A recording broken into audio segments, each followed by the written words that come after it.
Okay, so continuing our Ocala adventure, we are at the Marion County Museum of History and Archaeology. Stop. So we're going to go check out and see a little bit about that. It's like they're talking back and forth.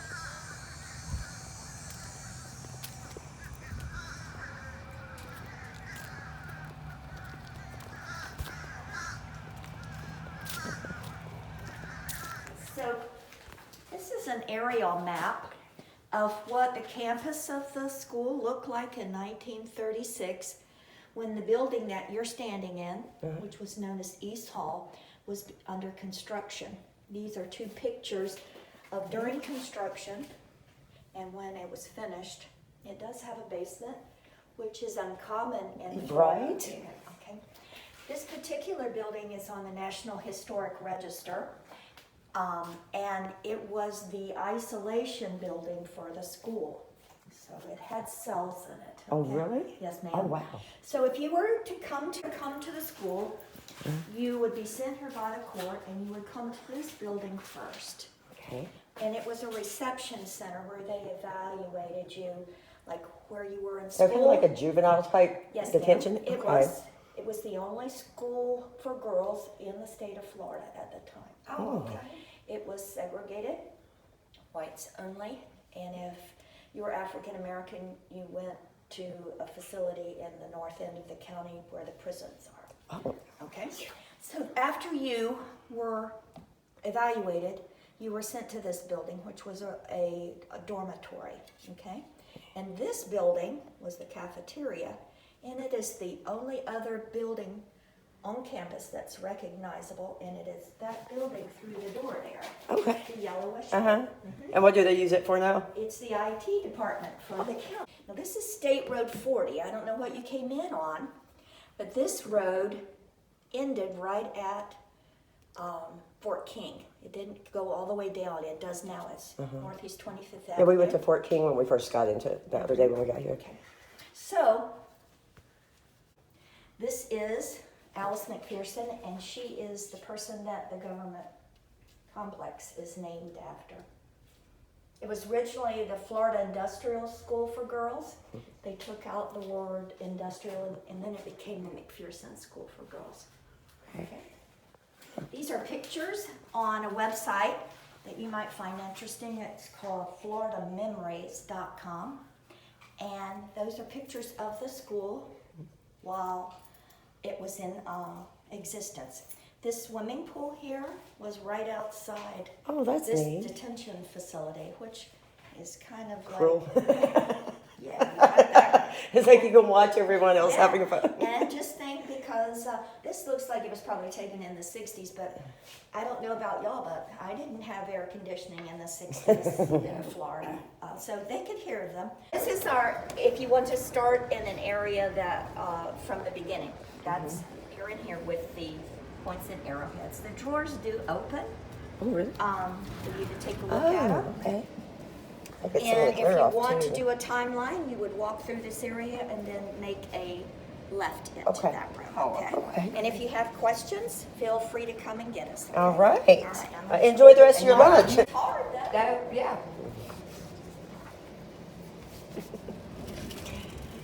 Oh, and fossils?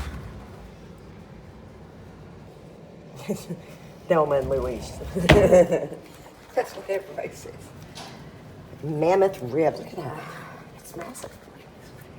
Huh?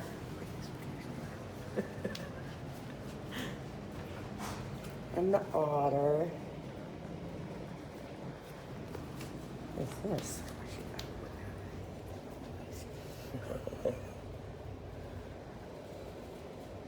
Dug out canoes. So this was like a canoe. It's where the vessel was dug out, a large wooden log. And they would. Yeah. That is strange. You didn't type right? I didn't. I went down this side where you was getting that side right.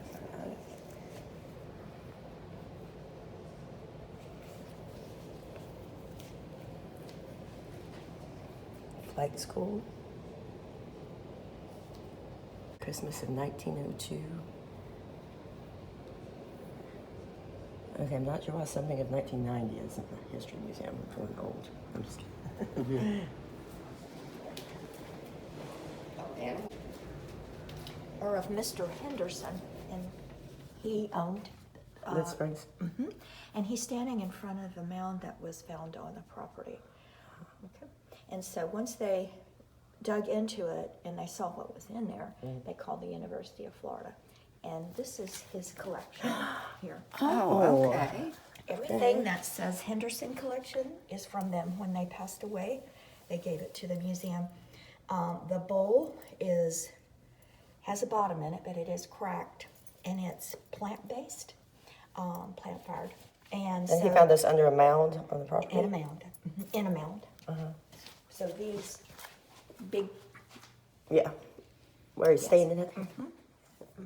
Pretty cool. This guy looks cool.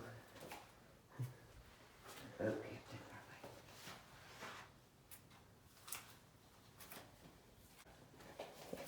The bath chair, I had to read it to see. Look at the movie projector. I know, but it looks like either bald or casual. I can't see that. For destination, like tickets. A ticket machine. Yeah, that's gonna be fun tomorrow.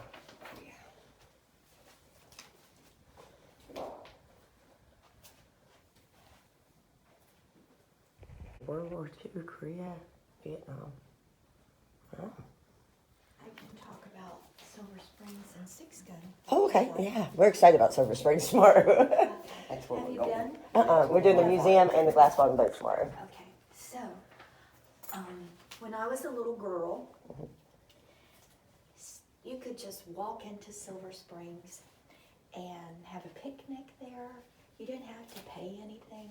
It wasn't until you decided to do an activity that you paid an admission. Right. Now it's what, $8 a park or something like that. Yeah. And so you paid for each one of those. It was segregated. Yeah, I've seen that right here. Yes, ma'am.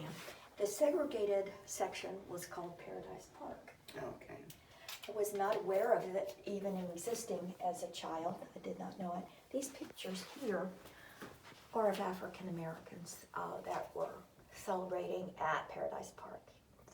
That portion of the park is no longer in existence. When integration came, they just Good.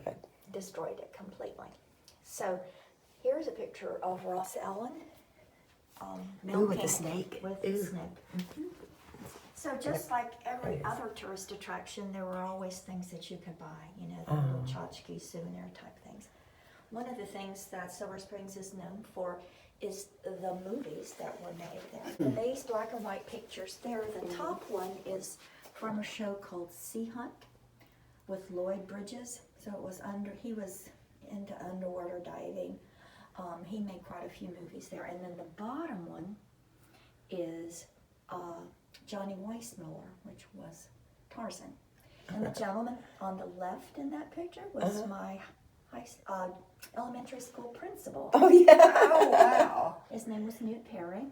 And The that's- very top picture, that's called the Lucky Tree. Now, when you go there tomorrow, I want you to look for it, all right? Because it's still there. Oh. It was well known because, believe it or not, Silver Springs was a honeymoon destination. Oh, yeah? Yes, when it was, like 40s, 50s, some 60s, I guess.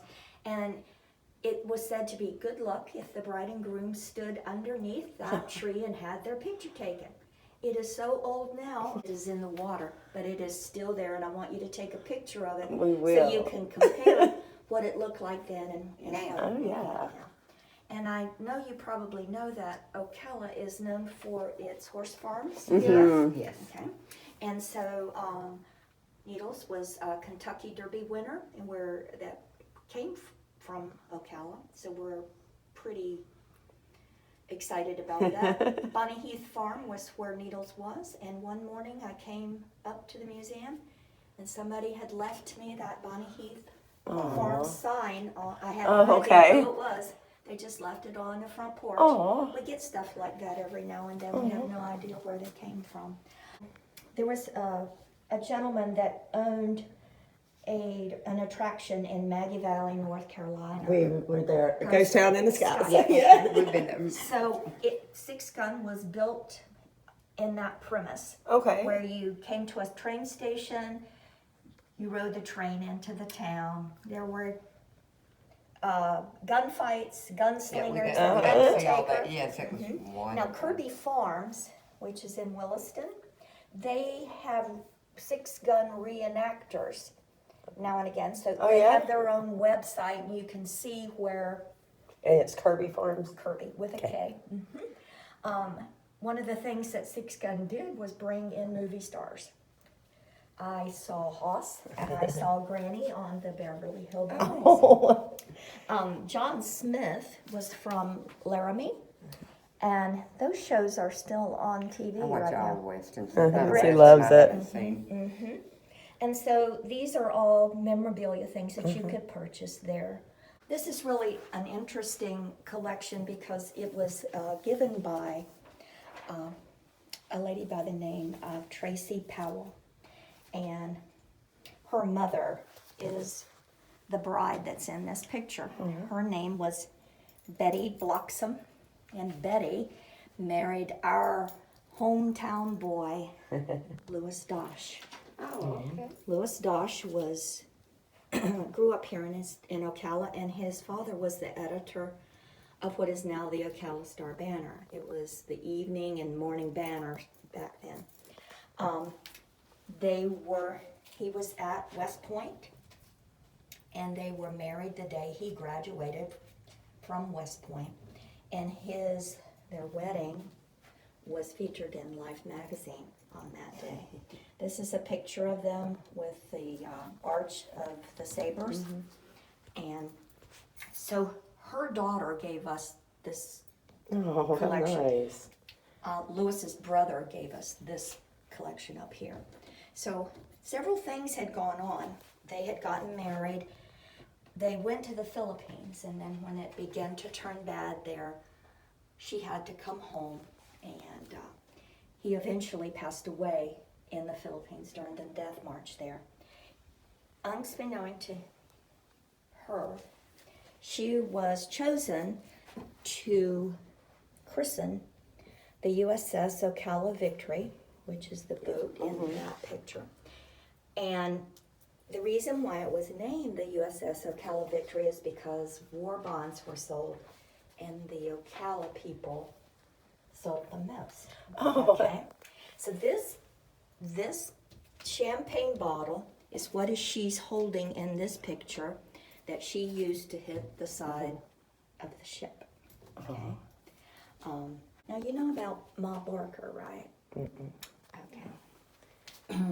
I don't know if I can do it justice or not, but I'll try. So Ma Barker was like the quintessential gangster. Okay. Her and her sons went to Ocala, excuse me, and they rented a house, and the FBI got wind of it, that they were in this house, and they raided the house. They were responsible for like bank robberies. I mean, it was like a Bonnie and Clyde kind of thing, but it was mama and sons. Looks like she had it pretty I rough. had seen a documentary where they had all of these G-men with all of these machine guns, and they had just obliterated the house. The house is something that you can go through as well. Oh, okay. And you could pay money here to see the bodies. Morbid. And so many people came that the funeral home had to replace their carpet. They wore it down. Yeah. That's just morbid. It's just, those are from, yes ma'am.